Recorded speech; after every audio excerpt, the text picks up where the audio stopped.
بلاش تحمل على نادي الزمالك يا جماعه اكتر من اللازم. خلينا نتكلم بحياديه في اكتر من نقطه هنتكلم فيها، مش عشان نتعادل مع المقاولين والماتش كان سيء الدنيا تتقلب عليه. اولا اهلا وسهلا بكم مع قناه صوت الملعب، معكم هاني محمد العاشق للنادي الاهلي وجماهير النادي الاهلي ومحب للكوره مش اي حاجه تانية وبعيد عن التعصب. اولا بالنسبه لنادي الزمالك، نادي الزمالك عشان ناس كتير قوي شافت ان المباراه الاولى كسر الدنيا وعمل شغل عالي فعلا فيها، ان هم استعجلوا شويه، استعجلوا الحكم على الزمالك. وفي ماتش المقاولين اتقلبت الموضوع خالص راسا على عقب، ما تعرفش مين تبع مين ومين بيلعب فين، والماتش كان فوضى وسيء جدا، والفريق اللي قدام الزمالك هو تايه ذات نفسه اللي هو المقاولين بيلعب كرة عشوائية وسيئة جدا. الماتش كان سيء جدا. طبعا الناس كلها زعلت جدا من الزمالك، مش عشان خاطر النقطتين، لا عشان الأداء السيء. بس خلينا نتكلم بقى ايه بحيادية. أولا الصفقات اللي عاملها الزمالك كلها حلوة. الصفقات نادي الزمالك، صفقات نادي الزمالك كلها اللي عاملها جميلة جدا وممتازة. يعني صفقة زي عبد الحميد معالي، حكاية حكاية حكاية، لعيب رائع ممتاز جميل، أستاذ كورة فاهم كورة. طبعا والبرازيلي قدم نفسه، وآدم لمسته جميلة جدا في الكورة. طيب انت ايه الصفقات اللي انتوا شايفينها وحشة؟ طب الأداء جاي ازاي؟ ده غير طبعا محمد إسماعيل اللي هو راجل مدافع سوبر جاي، المفروض اما هيلعب هيفرق كتير مع الزمالك.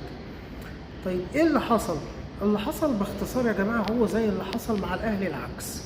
اللي حصل ان لسه مفيش انسجام، لسه التوليفه، لسه الاغاني ممكنه، لسه الزمالك ما وصلش للوغاريتم او التشكيل المثالي للفريق عشان يبدا يلعب.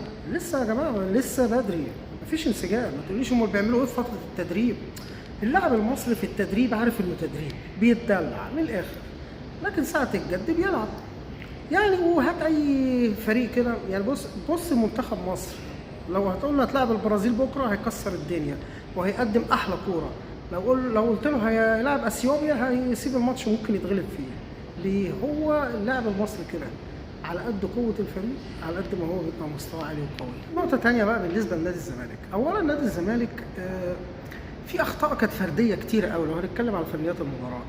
طبعا الشيء السيء اللي ما كنتش انتظر يحصل من حسام عبد المجيد عيب. يعني انت راجل لعيب دولي وعيب ما يحصل منك تمثيليه زي كده، اللاعب ضربك وتقع، شغل عيال صغيره.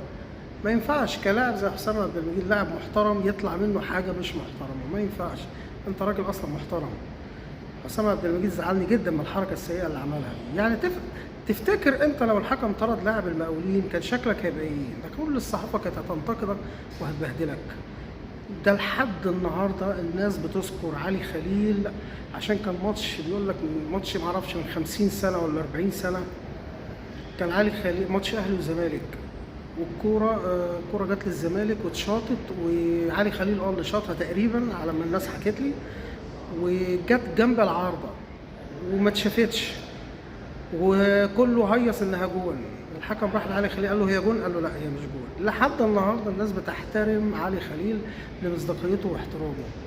ما ينفعش يا كابتن اللي انت بتمثل عشان لاعب يطرد، ده شغل عيال صغيره، انت لاعب كبير اصلا. النقطه الثانيه الزمالك عنده ضعف في بعض الخطوط يا جماعه، بس في حاجه عجبتني اللي هو بدا يلاعب دونجا استثنائي شويه، يغيره في الشوط الثاني، لان دونجا فنيا بعيد خالص عن توليفه الزمالك. مش ده اللي يلعب مع تشكيل الزمالك بقوه. دونجا مش فني، دونجا لاعب ارتكاز في اوقات معينه هتحتاجه، ومش في كل المطوشه. يعني لما تكون كده رايح تلعب مثلا فريق بره ومحتاج ان انت تدافع، لاعب دونجا يا عم خليه يكسر في اللعيبه، لكن فنيا انت مش محتاجه. فانت طبعا في لعيبه كتيره جميله زي محمد شحاته ما شاء الله عليه في كل حته في الملعب. فالزمالك حلو مش وحش، بس هي كل الحكايه عايز توليفه وانسجام ويبدا يوصل للتشكيل المثالي.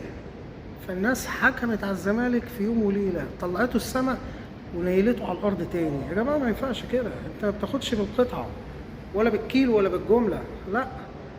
طب ما الاهلي في ماتش اول ماتش كان سيء جدا. محمد هاني بقاله سنتين زي الزفت، بس لعب ماتش حلو الماتش اللي فات، لازم اديله حقه. وقلت يا جماعه ده انا بنتقده على طول بس المره دي كان كويس. مش معنى كده محمد هاني كويس على طول ولا وحش على طول، لا، بس هو 95% من ادائه سيء. نفس الحكايه دونجا، الصح صح والغلط غلط. دي مواهب يا جماعه، الكوره بتعتمد على المواهب والحرفنه، مش هنجامل بعضينا. سيبنا بقى من الشغل اللي ملوش لازمه ده. سيف فاروق جعفر ما عملش باصه واحده. انا امنيتي على فكره سيف فاروق جعفر يعمل باصه واحده حلوه. تخيلوا، تخيلوا انتوا. مش عارف انا بيعمل ايه في الكوره اصلا. هو رايح يعمل ايه اصلا؟ هو ليه في الكوره اصلا؟ تهريج يا جماعه. المجاملات مش كده خالص. يعني يا ريت المجاملات في كل قطاعات الدوله ماشي يا سيدي، الا في الكوره بتعتمد على الموهبه، لان احنا كلنا شايفينها، احنا كلنا شايفينها. هتخبي اللاعب فين بقى؟ مش هينفع، مش هينفع، مش هينفع ان انت تقول اللاعب كويس والناس كلها شايفاه ان هو مش كويس. في لاعب بيتطور من نفسه. يعني في سنه من السنين هشام يكن بتاع زمان، المدافع المحترم، على فكره كان محترم جدا، رغم ان هو فني على قده بس هو كان محترم جدا. هشام يكن كان يلعب بحاجه اسمها مبدأ السلامه، ما بيتفزلكش. كرة تجيله طلعها اوت، كرة تجيله اشوطها جوه. اكتر من كده لا، هو عارف امكانيات نفسه. لكن في بعض الناس مش عارفه امكانيات نفسها. لكن في بعض الناس بتتفلسف زياده عن اللزوم زي دونجا، وبيودي الفريق ممكن في داهيه، ممكن يطرد. يعني تخيل ده لو في المنتخب وماتش حساس هيخبط لاعب خبطه غبيه يوديه في داهيه، هيطرد. وفي لعيبه بقى اللي هي بتلعب زي دونجا بس بتلعبها صح، بتترجمها صح، زي اللعيب الحريف بتاع الاهلي طبعا مروان عطيه، هو بيطبقها صح. وكان زمان فيه هادي خشبه، وفيه طبعا الحريف حمدي فتحي اللي هو بيلعب بره دلوقتي. دي اللعيبه بتترجم النقطه دي صح. وكان في تامر عبد الحميد حكايه.